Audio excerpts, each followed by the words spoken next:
ஆழிமழை கண்ணா ஒன்று நீ கைக்கரவேல், ஆழியுள் புக்கு முகந்து கொடார் தேரி ஊழி முதல்வன் உருவம்போல் மெய்கருத்து, பாழியன் தோளுடை பத்மநாபன் கையில் ஆழிபோல் மின்னி வலம்புரி போல் நின்றதிர்ந்து, தாழாதே சாரங்கம் உதைத்த சரமழை போல் வாழ உலகில் பெய்திடாய், நாங்களும் மார்கழி நீராட மகிழ்ந்தேலோர் எம்பாவாய்.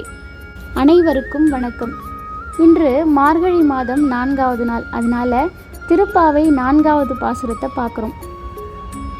இந்த 4வது பாசுரம் எப்படி அமைந்திருக்கு அப்படின்னா 3வது பாசுரத்தோட தொடர்புடையதாக இருக்குது.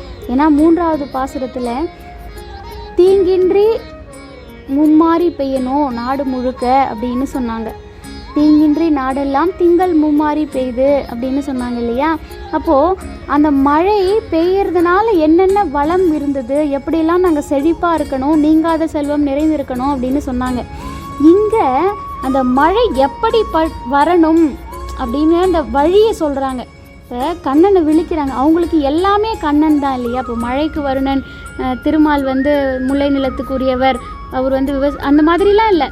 அப்போ எல்லாமே அவங்களுக்கு கண்ணன் தான். அதனால தான் கண்ணனையே கூப்பிடுறாங்க திருப்பி ஆழிமழை கண்ணா அப்படின்னு. இப்போ இது 2ஆக பிரிக்கலாம். ஆழிமழை ப்ளஸ் கண்ணா அப்படின்னு பிரிக்கலாம். ஆழிமழைக்கு அண்ணா அப்படின்னு பிரிக்கலாம். அதாவது ஆழிமழைக்கு உரியவனே தலைவனே அப்படின்னும் பிரிக்கலாம். இப்போ ஆழிமழை கண்ணா அப்படின்னு கூப்பிட்ட உடனே கண் என்ன அப்படின்னு கேட்குறாராம். மழை வரணும், எப்படி மழை வரணும் அப்படின்னு சொல்லி கேட்குறாராம். அப்போ தான் அவங்க சொல்கிறாங்க, ஒன்று நீ கைக்கரவேல், நீ எதையுமே கைக்குள்ளே மறைச்சி வச்சுக்கக்கூடாது. அவங்க சின்ன குழந்தைங்க இல்லையா. குழந்தைங்க ஒன்றை வச்சுக்கிட்டு ஒன்றை ஒழிச்சிக்கிட்டு ஒன்றை காமிச்சிக்கிட்டு அப்படி விளையாடுங்க இல்லையா. இப்போ அந்த மாதிரிலாம் நீ இருக்கக்கூடாது, எதையுமே மறைக்கக்கூடாது உன்னோட கைகளுக்குள்ளே. என்ன பண்ணணும், ஆழியுள் புக்கு, நிறைய இங்கே நீர்நிலைகள் இருக்குது, சின்ன சின்ன நீர்நிலைகள், குளம் குட்டை ஏரி இதெல்லாம் இருக்குது. அங்கெல்லாம் இல்லை, ஆழியுள் புக்கு, கடலுக்குள்ளே புகுந்து முகந்து அந்த நீரை எடுத்துக்கிட்டு கொடார் தேரி மேலே போகணும், வானத்துக்கு போகி ஊழி முதல்வன் உருவம் போல் மெய்கருத்து. ஊழி முதல்வன் திருமால், அவனுடைய உருவம் போல எல்லாமே திருமால் தான். கண்ணன்கிட்டயே சொல்கிறாங்க, கண்ணன் பற்றியே சொல்கிறாங்க. ஊழி முதல்வன் அதுவும் அந்த கண்ணன் தான். அவனுடைய உருவம் போல் மெய் கருத்து. நீங்கள் அந்த கடலுக்குள்ளே புகுந்து அந்த கடல் நீரை முகந்து எடுத்துக்கிட்டு போயிட்டு வானத்தில் போனால் அந்த மேகம் எப்படி இருக்கும், கருமையாக இருக்கும். வெண்மையாக இருக்கிற மேகம் மழை தராது, கருத்த மேகம் தான் மழை கொடுக்கும் இல்லையா. அதனால தான் ஊழி முதல்வன் உருவம் போல் மெய் கருத்து, அந்த மேகமானது கருத்து. அந்த பாழியன் தோளுடை பத்மநாபன் கையில், அந்த பாழியம் தோல் அதாவது பருத்த பெரிய தோள்களை உடையவன் அந்த பத்மநாபன். அவன் என்ன பண்ணுறான், அந்த இறைவன் கையில் ஆழி அப்படின்னு அந்த சக்கரம் வச்சுருக்கான். அந்த ஆழி போல் மின்னி, அந்த சக்கரம் மாதிரி மின்னணுமா, மின்னல் வரணும், அப்படியே ஒளி பொருந்தியதான மின்னல் இருக்கணும். வலம்புரி போல் கையில் சங்கு வச்சுருக்காரு இல்லையா, அந்த சங்கு மாதிரி நின்று அதிர்ந்து, அதாவது இடி இடிக்கணும்.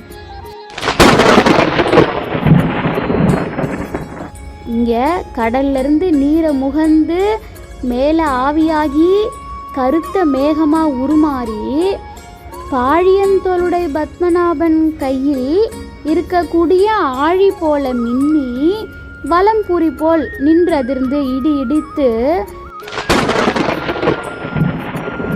தாழாதே சாரங்கம் உதைத்த சரமழை போல். சாரங்கம் அப்படிங்கிறது அவருடைய கையில் இருக்கக்கூடிய வில்லிருந்து அம்பு வெளிவரும்போது அப்படியே மழை மாதிரி சரசரசரன்னு மேலேருந்து தண்ணி கீழே வரும்போது, அந்த மழை துளிகள் கீழே வரும்போது அப்படி தானே இருக்கும். யாரோ ஒருத்தர் மேலேருந்து அம்பு விடுற மாதிரி குட்டி குட்டியாக, ஆனால் அவ்வளவு துளிகள் விழும், அப்படியே தரையாக விழும் இல்லையா. இந்த துளிகள் எப்படி வரணும் அப்படின்னா இந்த சரமழை மாதிரி வரணும். எதுலேருந்து வர சரமழைனா சாரங்கம்ங்கிற வில்லிருந்து வெளிவர அம்புகள் எப்படி வருமோ அந்த மாதிரி சரமழை போல் பொழியணும். இது எப்படின்னா வாழை தான். மழை பேஞ்சும் கெடுக்கும், பெய்யாமலும் கெடுக்கும்னு சொல்லுவாங்க. இந்த விவசாயிகளுடைய வாழ்க்கையில் ஒரு பெரிய இது.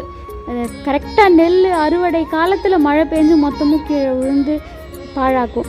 கரெக்டாக தண்ணி தேவைப்படும், நெல் நட்டு இருப்பாங்க, தண்ணி தேவைப்பட வேண்டிய நேரத்தில் மழையே வராது. சில நேரங்களில் அறுவடை காலங்களில் பார்த்தோன்னு வச்சுக்கோங்களேன், வெள்ளம் அநியாயமாக வரும். இப்போ அந்த மாதிரிலாம் இருக்கக்கூடாது. வாழ உலகில் பெய்திடாய், நாங்கள் இந்த வாழறதுக்கு ஏற்ற மாதிரி தேவையான அளவுக்கு. ஆனால் நீ எதையும் மறைச்சி வைக்காமல் இந்த கடலில் போய் அந்த அறிவியல் ரீதியான கருத்தை மிக அழகாக சொல்லியிருக்காங்க பாருங்கள். அந்த கடலில் போய் நீரை முகந்து அது ஆவியாகி மேலே போய் மேகம் கருத்து மழை பெய்யுங்கிறத நம்ம அறிவியலில் படிக்கிறோம்.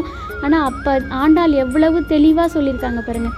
அதனால் அப்படி மழை வாழ பெய்யணும், எங்களை வாழ்விக்கிறதுக்காக தான் பெய்யணுமே தவிர அழிக்கிறதுக்காக இல்லை அப்படின்னு தெளிவாக சொல்கிறாங்க.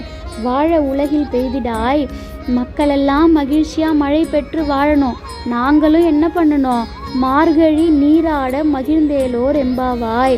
மார்கழி மாதத்துக்கு ஏன்னா எங்களுக்கு மழை வந்ததுன்னா என்ன நடக்கும், எல்லா நீர்நிலைகள்லையும் நீர் நிரம்பும் இல்லையா, அப்போ நாங்களும் மகிழ்ச்சியாக நீராடுவோம். அப்போ இந்த செழிப்புக்காகவும் மழை பெய்யணும், அந்த மழையை பயன்படுத்தி நாங்கள் மார்கழி நீராடி மகிழணும், அதனால் எங்களுக்கு மழை பொழியணும் அப்படின்னு சொல்கிறாங்க. மறுபடியும் ஒரு பாசுரத்தை பார்க்கலாம். ஆழிமழை கண்ணா ஒன்று நீ கைக்கரவேல், ஆழியுள் புக்கு முகந்து கொடார் தேரி, ஊழி முதல்வன் உருவம் போல் மெய் கருத்து, பாழியன் தோளுடை பத்மநாபன் கையில் ஆழி போல் மின்னி பழம்புரி போல் நின்று அதிர்ந்து, தாழாதே சாரங்கம் உதைத்த சரமழை போல் வாழ உலகில் பெய்திடாய், நாங்களும் மார்கழி நீராட மகிழ்ந்தேலோர் எம்பாவாய் அப்படின்னு சொல்லியிருக்காங்க. நிச்சயமாக இந்த பாசுரம் உங்களுக்கு பலன் தருவதாகவும் பயனுள்ளதாகவும் அமைஞ்சிருக்கும் அப்படின்னு நம்புகிறேன். நாளை அடுத்த பாசுரத்தில் உங்களை சந்திக்கிறேன். இந்த பாசுரம் உங்களுக்கு பிடித்திருந்தா இந்த வீடியோவை லைக் பண்ணுங்கள், மற்றவங்களுக்கும் ஷேர் பண்ணி அவங்களையும் பலனையும் பயனையும் அடைய சொல்லுங்கள். இன்னும் சேனலை நீங்கள் சப்ஸ்கிரைப் பண்ணாமல் இருந்தீங்க அப்படின்னா இந்த சேனலை சப்ஸ்கிரைப் பண்ணிவிடுங்க.